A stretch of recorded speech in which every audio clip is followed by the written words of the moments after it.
Hi guys, and welcome back to the channel. Today we're featuring a Seiko. Now this one here is their new Alpinist GMT model. Now for me, the Alpinist range of watches from Seiko are just superb. They're available in a few different guises, but they always look good. I think that the Alpinist range is just a real sweet spot for Seiko. It's just got this, not only I think the sizes are great, but I also think they've got a kind of identity to them. You can automatically see one. They've got their own kind of personality, and you can identify to that straight away. You can just see it and go, yep, that's an Alpinist.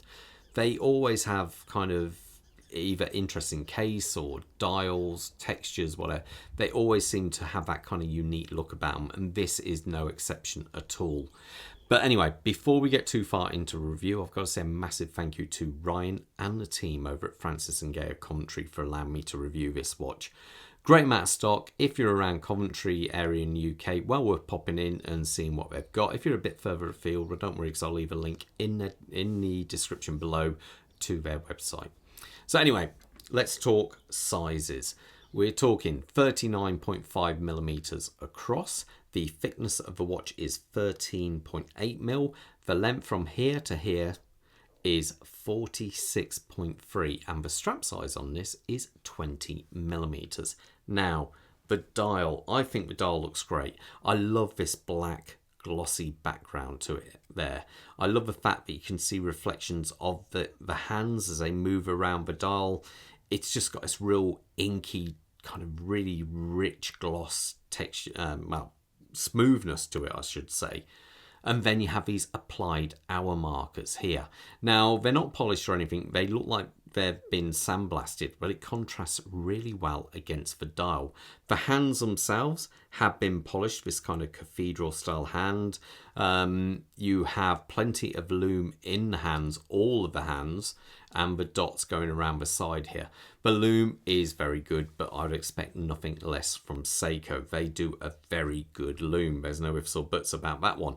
Now, obviously we have down here at the 4:30 position, we have a small round opening for their date on there. Now, I think at the moment, lots of the Seikos are going for a round option rather than the square ones you used to see. I'm not quite sure why, but it definitely seems to be more in vogue with Seiko as, you know, kind of as of now, really. Now, you have a fine minute track running around there, and then it steps up at this angle, and you have the inner bezel. We'll talk about that in a little bit though. The actual hands, say, all polished, but here, obviously, we have this fourth hand. Now, that is a GMT hand. Now, how you'd read the time on this is, obviously, we've got the normal time. So at the minute, it's coming up for 16 minutes past the hour of 10. Now, to read this hand, you use the bezel on the outside, and as you can see, it's pointing just past the 17, and so it's 16 minutes past 5 o'clock. 5 o'clock in the afternoon. So all you do is read the minute hand as normal and read that hand using the outer bezel. So it's nice and straightforward. Now, how you actually operate this hand, if I unscrew the crown, it does have a screw down crown.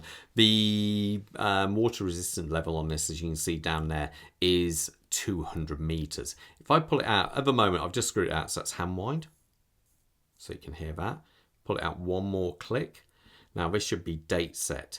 So if I turn it one way, you can see we can advance the date there. If I rotate it the other, if you watch the GMT hand there, you can advance the GMT hand.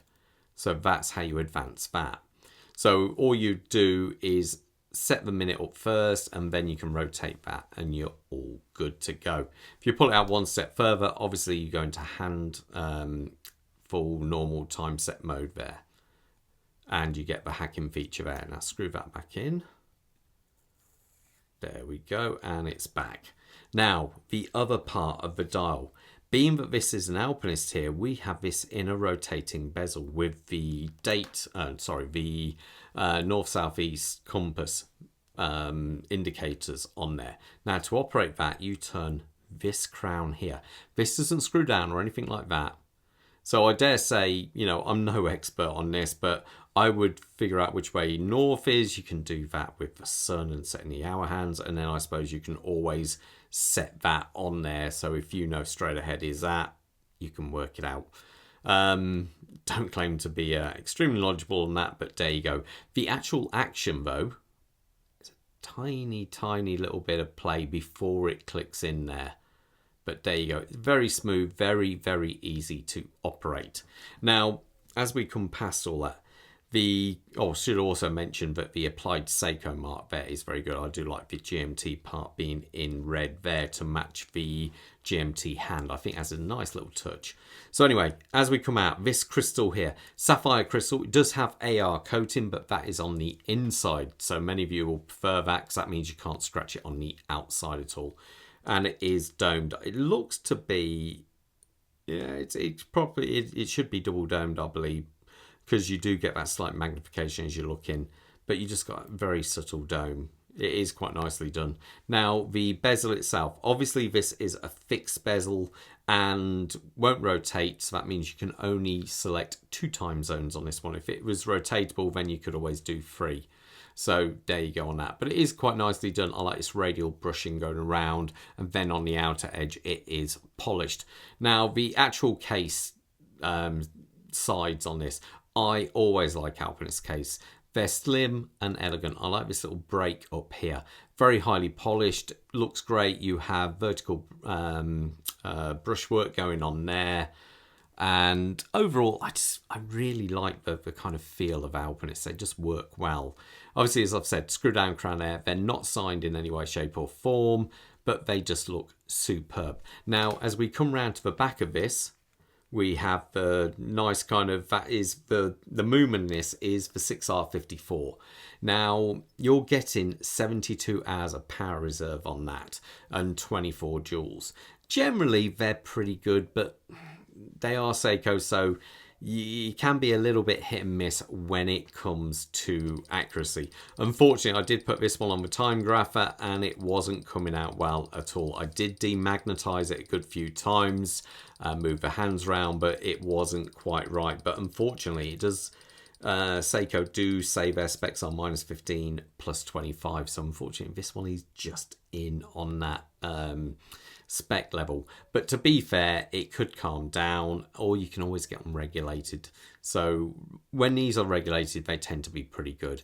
The actual strap itself, it's a leather strap. It does feel it's quite nice and pliable. I dare say it needs a little bit of time to break in. I do like the fold over clasp. I think it is really nice on this.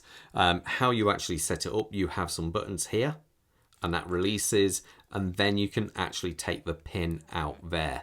If I set this up so I know, well, actually I can fit on my, I'll leave it for now actually, just click that in, so that locks it in, and all you do is just you fold it over, you put it in there, click, done. Really quite nicely done. I'll show it on my wrist so you got an idea how it looks, but just as a quick say how much I actually do like these watches, I'm wearing my baby Alpinist there. I think these are a mil smaller. I personally really like these because of their textured dial. Also, I've done my Zin modification on this, so basically I'm wearing a Zin clasp on this and I think they look great on a bracelet. So anyway, and Bob, of course, Bob's wearing a Nomos, you know, because he always tries to outdo me. So anyway, let me take this off. I'll show you this on my wrist. My wrist size is 7¼ inches. I'll just put this on a little bit loose on me at the moment because I haven't set it up properly, but there you go. So on a 7¼ inch wrist, that's how it sits. Oh, let me just push that down again. I didn't have it quite set properly. There we go. As you can see, I haven't done it complete size yet, but I think it's a really handsome looking watch.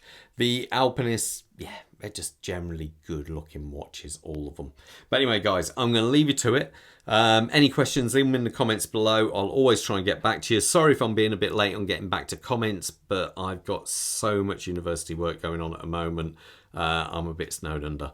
So anyway, most importantly, guys, stay safe and I'll see you at the next review. You guys take care. Bye.